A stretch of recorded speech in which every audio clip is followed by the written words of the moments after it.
Здравствуйте! С вами в телеэфире 31 канала снова я, журналист Геннадий Бендицкий, вместе со своими коллегами Маратом Осиповым и Сапой Микибаевым. Раскрывая тему, мы стараемся докопаться до самой ее сути. Смотрите и слушайте, вы имеете право знать. Уважаемые телезрители, как вам нравится такое выражение? Каждому фермеру по собственному самолету. Впечатляет?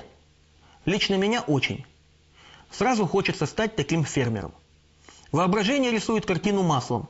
Я на своем собственном самолете облетаю свои же собственные сельскохозяйственные угодья. Красота неописуемая. Вот только не стоит забывать, что хотя мы и рождены, чтобы сказку сделать былью, но это всего лишь слова из песни. А жизнь куда более прозаична.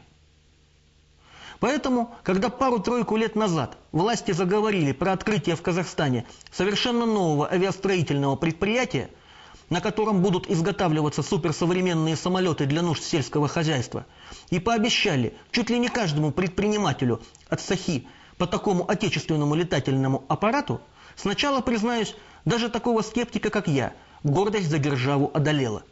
Но вскоре реалии нашей жизни вернули на грешную землю. Как и следовало ожидать, такие, казалось бы, известные и недвусмысленные понятия, как индустриализация или развитие инновационных технологий, у нас в Казахстане трактуются весьма своеобразно.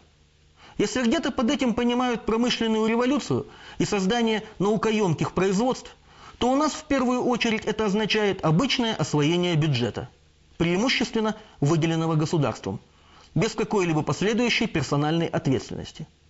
А конечные результаты потом мало кого волнуют. Но все начинается, как всегда, очень и очень красиво. Про строительство авиазавода в Караганде впервые во всеуслышание заговорили осенью 2009 года. Так уж вышло, что это тогда в аккурат совпало с переходом теперешнего премьер-министра Казахстана Серика Ахметова с поста министра транспорта и коммуникаций на должность акима Карагандинской области. Возможно, это было простое совпадение, но именно тогда идея с авиазаводом получила карт-бланш.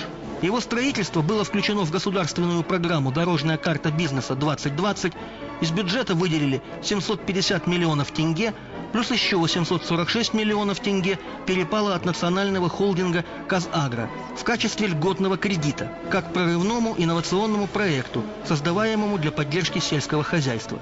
Кроме этого, местные власти выделили 137 гектаров земли под размещение всего заводского авиакомплекса, включая посадочные и взлетные полосы, ангары, административные здания.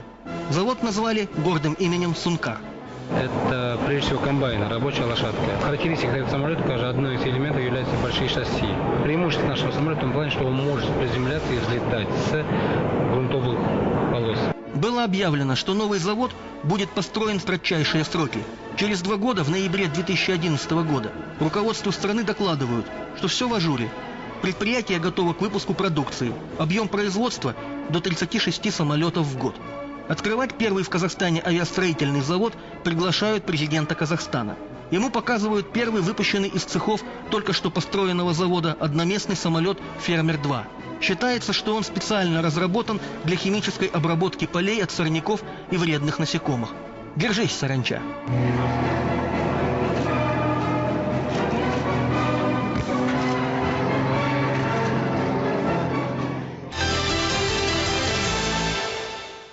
А теперь маленькая деталь.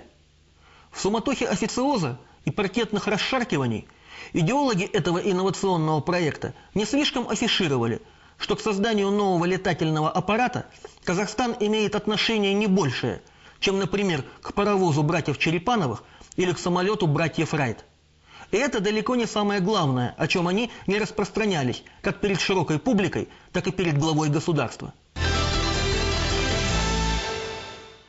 Начнем с того, что в действительности самолет «Фермер-2» является детищем небольшой, но довольно амбициозной фирмы из Казани, которая изначально специализировалась на разработке парашютов для дельта и парапланеристов.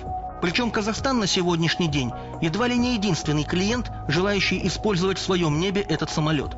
И дело не в том, что он недостаточно хорош. Просто в мире существует масса известных производителей, продукцию которых может приобрести любой за вполне приемлемые деньги. Так в средствах массовой информации указывалось, что самолет карагандинской сборки «Фермер-2» будут продавать по $300 тысяч США. Для сравнения, за такую сумму в Америке вполне можно приобрести именитую, самую популярную в мире воздушную четырехместную малолитражку Cessna 172. Причем в эту сумму вполне можно уложиться вместе с доставкой в Казахстан и ее растаможкой.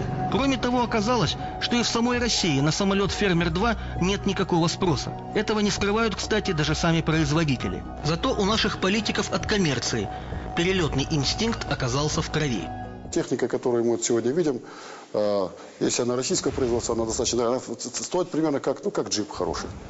Вот. Поэтому те люди, которые могут себе позволить джип, а таких людей достаточно много у нас, тем не менее, они могут позволить себе и самолет. Что же касается мнения профессиональных летчиков, то они считают конструкцию этого самолета не совсем удачной. Так, например, мы выяснили, что первым, кто в Казахстане приобрел для сельскохозяйственных нужд казанскую авиетку, был первый казахстанский космонавт, герой Советского Союза и Халык Кахарманы, заслуженный летчик-испытатель СССР Тахтар Аубакиров. Мы не преминули поинтересоваться его мнением по поводу авиановинки. И вот что он сказал по телефону нашей программе. С таким вопросом по Карагандинскому заводу «Малая авиация». Оказывается, вы приобретали их детище, их самолет? Да, и сразу забраковал и отдал назад. То есть вам что-то не глянулся, да, он? Он практически опасный самолет. А вы сами на нем летали, да, пробовали? Да, значит, у меня пилот чуть не разбился, в общем, я его забраковал. А вы говорите, что чуть пилот не убился, а там в чем опасность? Там при каких-то, значит, остатках топлива центровка меняется и полностью ручку берет на себя, а нос опускается. Спикирует и все, еще меньше остаток останется, и все капот будет. То есть вы это на себе испытали? Он был здесь. Хотели показать, я это помню. Потом Володя этот, который, как его, забыл его фамилию, конструктора, он на нем упал, разбился, перевернулся. Мы его вытаскивали, он сломал, потом сделали. Ну, я посчитал, что это так как он не пилот, ничего не сможет. Не смог, я думаю, нет, это надо будет внедрить. И попробовал на это самое у себя. А потом понял, что там такие технические ляпсусы. Значит, ядохимикаты находятся впереди летчика.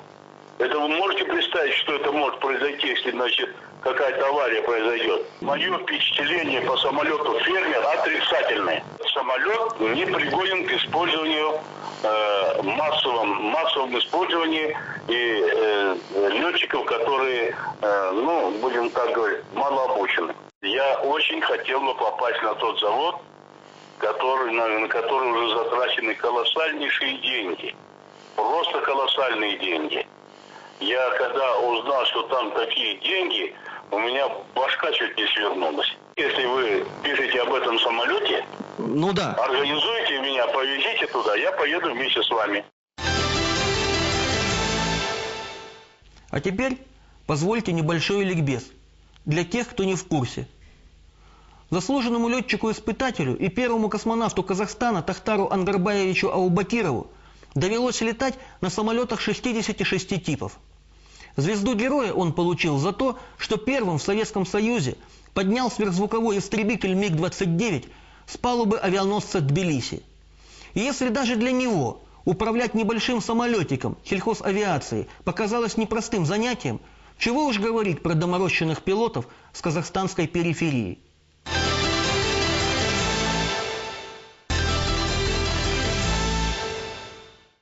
Если вы заметили, Тахтар Аубакиров упомянул про какую-то аварию, якобы случившуюся с самолетом «Фермер-2» во время одного из его первых показательных полетов.